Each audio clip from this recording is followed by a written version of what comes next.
Starting off on the offside front of the engine compartment, you have your wash fluid cap with neck. If you were to follow this neck, it would take you to your washer fluid tank. Just in front of the tank, you've got your expansion tank and pressure cap. The expansion tank system is needed because as coolant heats up, it expands. So there needs to be a location where the expanded coolant can go to. So that's why you've got an expansion line here that takes coolant from the engine to the expansion tank. Because the pressure cap via the expansion tank is the only official way to top up the engine's cooling system, you have a supply line down here.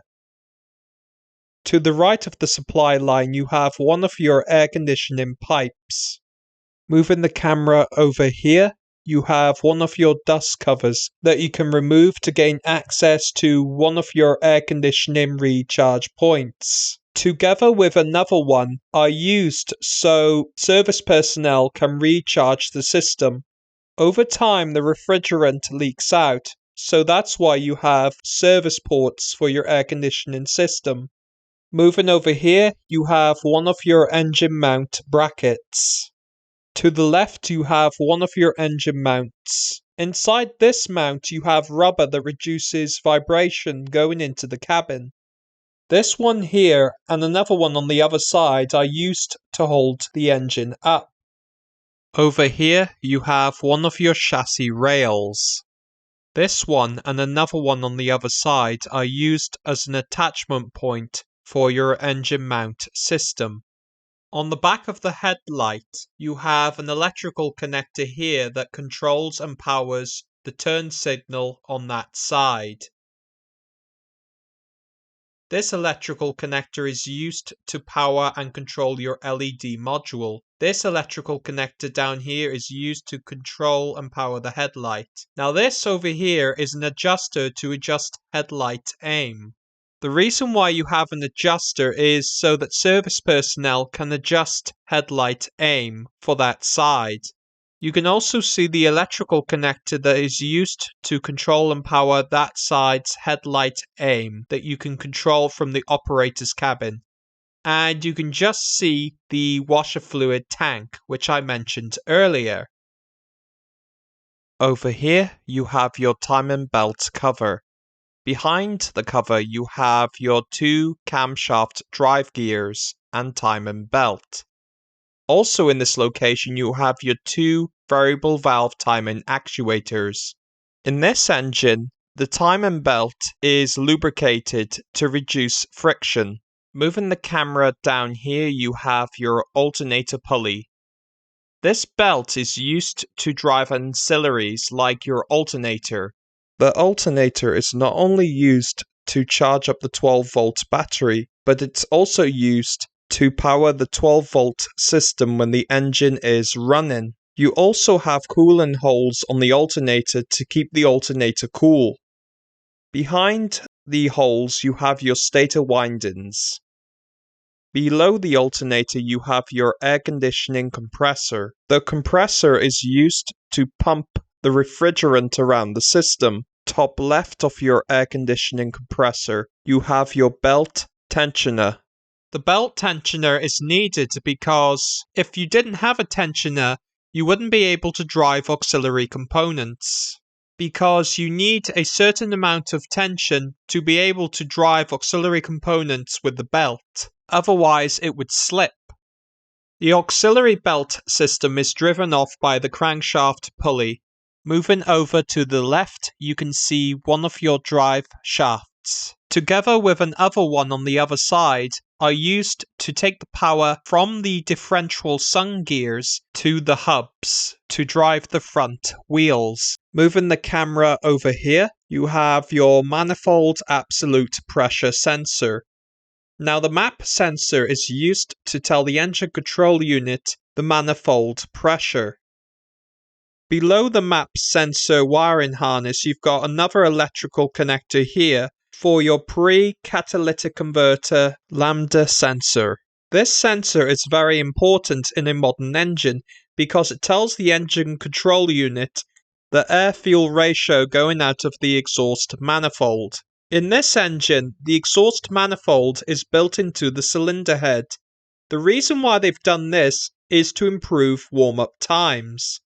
You're also having the catalytic converter, which is located behind this heat shield, warm up more quicker, and thus reducing emissions during the warm-up phase.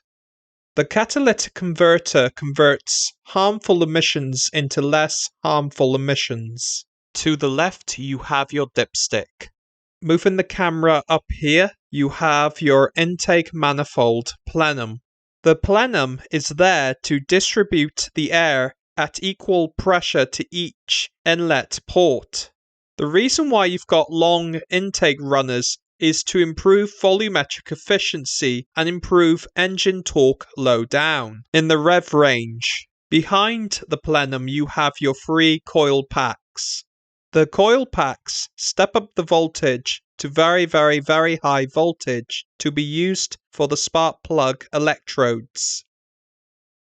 This component here is part of the pipe that feeds the vacuum brake booster with vacuum. Because in a naturally aspirated petrol engine you have plenty of vacuum in the intake manifold, you don't need to have a vacuum pump. Moving the camera to the right, you have your lid for your air filter box. Behind the lid, you have your air filter element. The air filter element is there to minimize the chances of dust, dirt, and debris from going into the engine's intake manifold. Upstream of the air filter, you have your throttle body.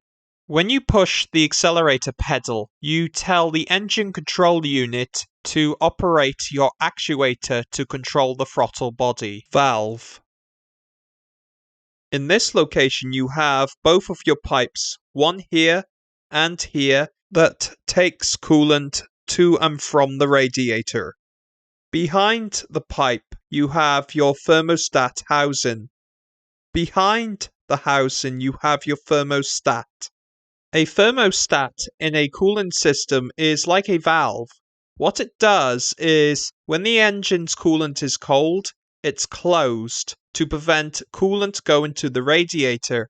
This improves warm-up times by not having the coolant go through the radiator. When the engine is warm and the coolant is hot, the thermostat opens, allowing coolant to go to the radiator. Moving the camera over here, you have your air intake pipe. The reason why the air intake pipe is far away from the engine is so it does not draw in hot air generated from the engine. In this location, you have your cover that you can open up to reveal your positive post. You also have in this location your quick release terminal clamp. The reason why you have a cover over your positive post is to prevent accidental short circuit. Underneath this battery heat blanket you have your 12 volt battery. The 12 volt battery is very important because it supplies power to the whole 12 volt electrical system. Moving over to the right, you have your engine control unit. The engine control unit takes in information from various sensors and compares it with its internal memory. After it's done all this, it will then use that information to control the actuators. Over here, you have your lid for one of your power distribution boxes. Underneath there, you've got fuses and relays. Moving the camera over here, you can just see your radiator module. When the vehicle is not moving and the engine is at operating temperature, lack of air going through the radiator can potentially cause the engine to overheat. To solve this problem, you have a cooling fan. The fan is powered by a direct current electric motor. The radiator is used to keep the engine's coolant cool. Moving the camera over here, you can see your bonnet latch system. On the slam panel, you have information telling you what refrigerant the air conditioning system takes. Also, this vehicle has a start-stop system and the engine must be switched off and not in start-stop mode when working on the engine. And this lever to operate your bonnet latch. And also in this location you have other information. Moving the camera to this location, you have the top of your LED daytime running light module and indicator module. Serial numbers are very helpful for people like me who want to work on the car and also know exactly what exactly this component is. It is also used for spare part identification. Moving the camera back here, you can see your sensor that tells the climate control ECU what is happening in the line. Also in this location you have sound deadening on the bulkhead to reduce noises of the engine compartment going into the cabin. In this location you can see your other engine mount bracket. This bracket connects to your subframe and connects to the back of the transmission and stops the engine and transmission rocking back and forward. Also in this location you have your power steering rack. Where the serial numbers are on the rack is your motor assembly.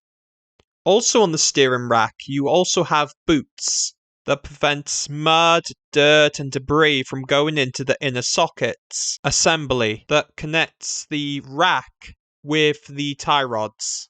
On top of the rack you have both of your transmission selector cables. Also in this area you have your starter motor with solenoid, coolant hoses, wiring harnesses and other components. Up here you can see your fuel rail.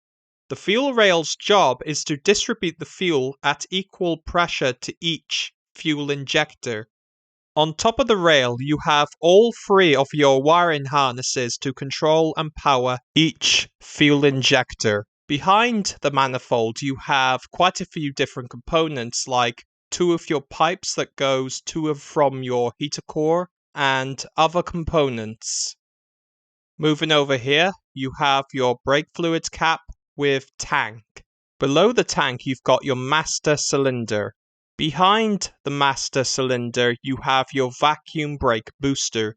In between the cooling fan and the transmission housing, you have quite a few different components here.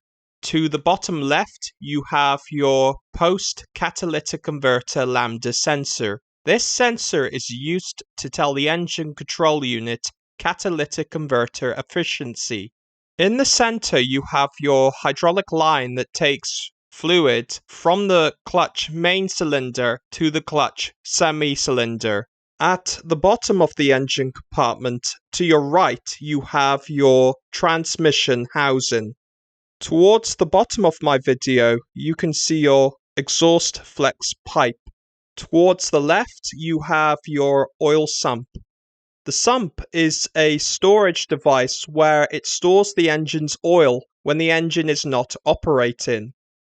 Directly left of that, you have your spin-on oil filter. The oil filter is very important because it's used to filter out any dirt, debris, and contaminants from the oil. Thank you very much for watching my video and goodbye.